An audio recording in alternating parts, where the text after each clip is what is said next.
I've never been convinced that we really need web3. You know, web3, Bitcoin, Ethereum, Solana, smart contracts, NFTs and all that. These blockchain technologies are all pretty nifty, but do we really need them? Isn't the blockchain just a seriously slow, extremely expensive, disastrously distributed database? Well, something weird just happened to me that helped convince me that we do need web3. It's going to sound absurd, but bear with me. There's a point to all this, I promise. I bought a jar of my favourite brand of mayonnaise at my local supermarket. I handed over my money, the supermarket gave me a receipt, and I walked out of the store with the mayonnaise. Back home I made a cheese and spinach sandwich and spooned on the mayonnaise. Yes, you heard me right, I spooned it on. I've heard that there are people who spread mayonnaise with a knife, but those people just don't know how to live. I was about to take my first bite when there was a knock at the door. It was the police. They told me that they'd received notice from a mysterious entity known as Vulture, acting on behalf of my local supermarket, that I'd stolen the jar of mayonnaise. They'd have to repossess the mayonnaise, as well as the sandwich I'd put it in, and hand it over to Vulture. Sorry for the shouting, by the way, but as you'd see from the written article, the name of the mysterious entity is all caps, and, incidentally, spelt with one U too many. I tried to tell the police that I hadn't stolen the mayonnaise, that I'd purchased it at my local supermarket, but they wouldn't listen. That wasn't their concern, they said. Whenever they received a claim from an entity like Vulture, they simply assumed that it was valid and repossessed the stolen goods, in this case my jar of mayonnaise, as well as any unstolen goods it had come into contact with, in this case my cheese and spinach sandwich. I tried to show the police the receipt that proved that I'd purchased the mayonnaise, but they wouldn't look. They didn't have time, they said, to adjudicate disputes.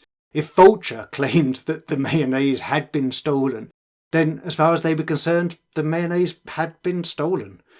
My only recourse, the police said, was to beg Vulture to withdraw their claim. But be warned, they said, if Vulture refused to withdraw the claim, then my sandwich belonged to them. The word Kafkaesque doesn't do justice to the absurdity of this chain of events. But it happened. Well, something very similar happened. I admit I changed a few of the details. It wasn't mayonnaise, it was music, and it wasn't a sandwich, it was a podcast. And I changed the names too to protect the guilty. So let me out them. The supermarket was Pond 5. The brand was Coma Music. The police were Google. The mysterious entity known as Vulture was, well, a mysterious entity known as Hawk. No, seriously, I'm not making this up. Let me tell it again, this time without changing the names or the details. I needed some intro music for one of my podcasts, so I went to the media marketplace Pond 5 and bought a license to a track created by Coma Music. I handed over my money and Pond 5 gave me a proof of purchase. The license explicitly permitted me to use the track in YouTube videos. So I recorded a podcast using the track as the intro music and uploaded it to YouTube. I was just about to put it live when Google informed me that they'd received notice from a mysterious entity known as Hawk, acting on behalf of Coma Music, that I'd stolen the track. They'd have to repossess the music, as well as the YouTube video I'd put it in, and hand it over to Hawk. Again, sorry for the shouting, but the real name of the mysterious entity really is all caps and spelt with one A too many. I tried to tell Google that I hadn't stolen the music, I'd purchased it through Pond 5. But they wouldn't listen. That wasn't their concern, they said. Whenever they received a copyright claim from an entity like Hawk, they simply assumed that it was valid and reassigned rights to the YouTube video it was in to Hawk. I tried to show Google the receipt that proved that I'd purchased a license to the music, but they wouldn't look. They didn't have time, they said, to adjudicate disputes. If Hawk claimed that the track had been stolen, then, as far as they were concerned, the track had been stolen. My only recourse, Google said, was to beg Hawk to withdraw their claim. But be warned, they said, if Hawk refused to withdraw the claim, then the rights to my YouTube video belonged to them. I did beg Hawk to withdraw their claim, and thankfully they obliged.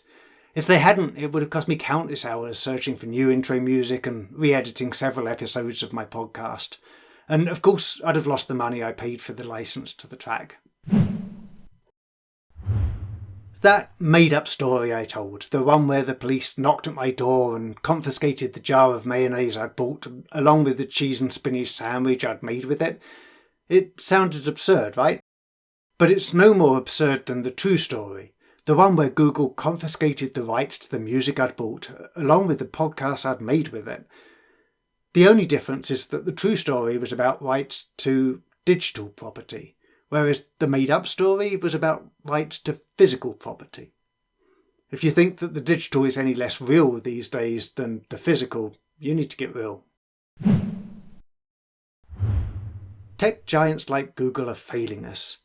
They simply have no incentive to protect individuals' legal rights, or any rights. The courts too are failing us. They're intended to protect individuals' legal rights, but it would be crazy for me to take Pond 5, Coma Music, Google and the mysterious entity known as Hawk to court. As long as digital rights are mediated through messy licenses, written in messy language, enforceable only through a seriously slow, extremely expensive, disastrously distributed legal system, these institutions will always fail us. If only we could enforce contract in a way that bypasses these failing institutions. Hang on a minute. Suddenly web3 makes a whole lot more sense to me. If my license to use that music in my podcast were a smart contract, written indelibly and indisputably onto a blockchain, I wouldn't need to rely on Google or the courts to exercise my legal rights. Sure, the blockchain is seriously slow, extremely expensive and disastrously distributed. But it's not as seriously slow, extremely expensive and disastrously distributed as the legal system. Digital ownership is broken. We need Web3 to fix it. Thanks for listening to Tangled Web. Join me for fresh insights into the future of the web every other week. Subscribe to the free newsletter, podcast or YouTube channel at tangledweb.media. Remember, the web has only just begun.